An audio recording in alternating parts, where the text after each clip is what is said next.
Saturday night when I'm recording this. Incident just happened a few hours ago, and I think I took the L on this one. You can let me know what you think.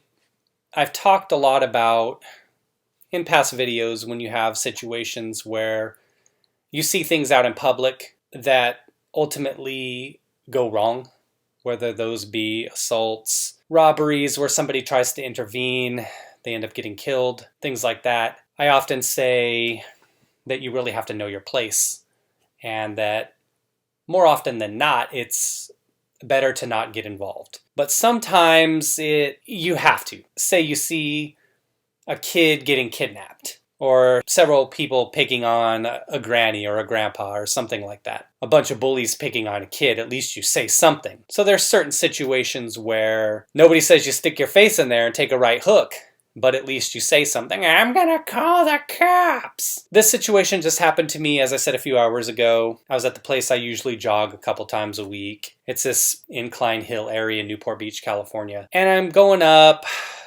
I do my thing. I jog up, come back down. When I'm coming down, I see a guy, and it's dark. It's 7:30 at night when this happens. So I see a guy, and he has a dog. It looks like a shadowy figure is also with him. Later turned out to be a woman. When I'm at a distance, I'm 100 feet away or more when I see this. Tells the dog to stay. The dog kind of lays there. And I see him go off a little bit further down the hill.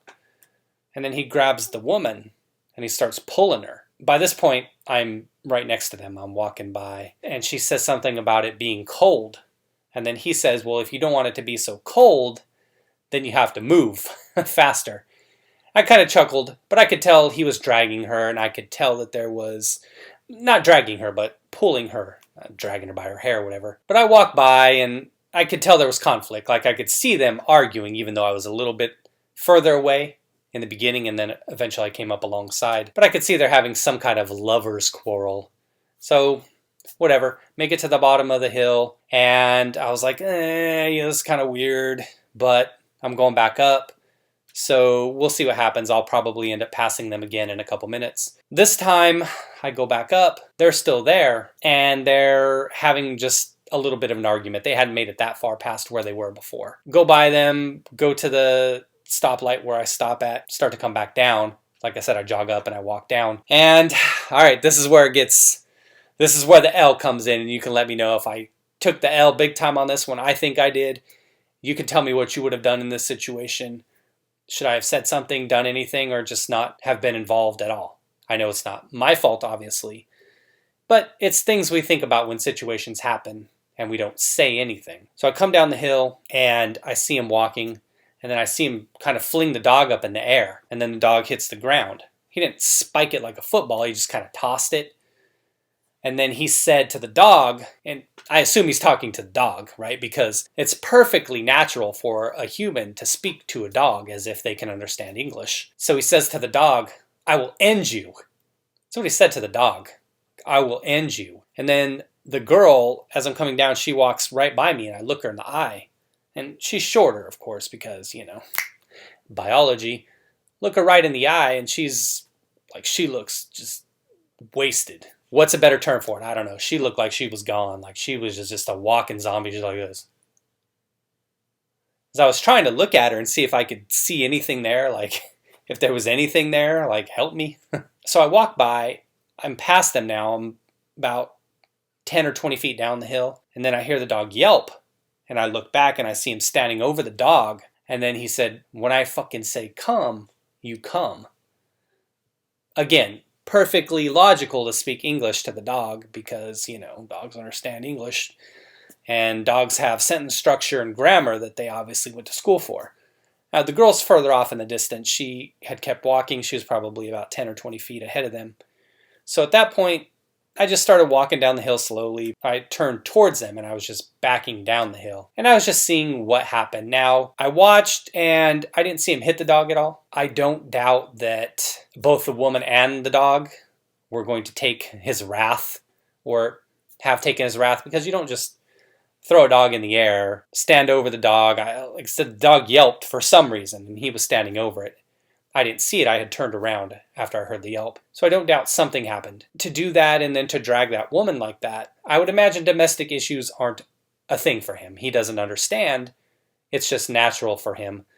And with the girl looking wasted, the guy, whatever. He was some tall, skinny guy. He was taller than me. That's not really much of a concern because I don't doubt if something would have happened or if I would have had to say something to him that I would have handled my business.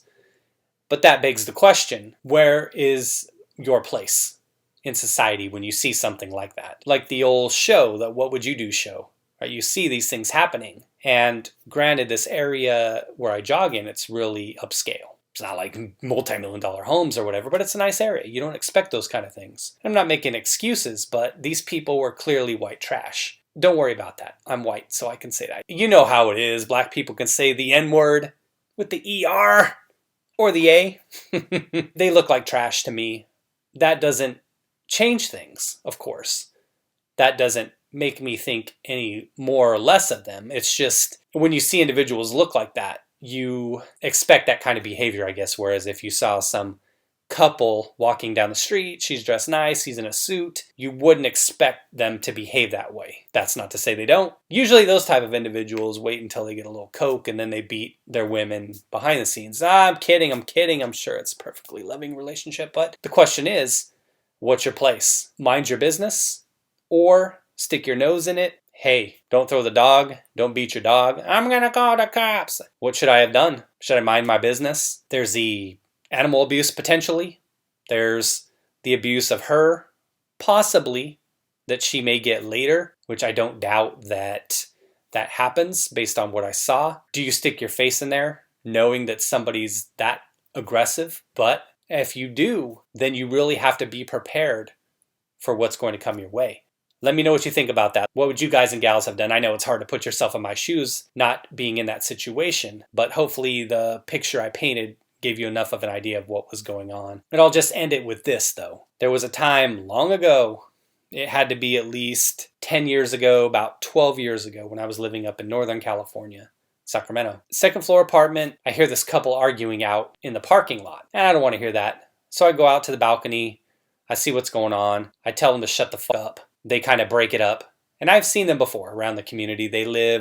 I believe they lived across the way from where I was staying. So they break it up. They go back wherever they are. God didn't say nothing to me. He knew better. Come home from work a few days later, and the police are there. It's the same couple. They've got the guy in cuffs. I see a guy out there. He's a shorter guy I've seen around the community. And I'm not a tall guy by any means. I'm not even 6 feet tall. But this guy, he was about 5'5". He was older. I was around 30 at the time. This guy was a little bit older than me, maybe 35 or 40. Little gut working there. He's short, short with a gut. What are you going to do? So I went up and talked to the guy. I was like, hey, what happened? And it turned out he was over there after he had talked to the cops and everything. It turned out they were having a fight over there. This is about 100 feet off to the left in a different area by some other people's apartments. This wasn't by where I was staying at the time.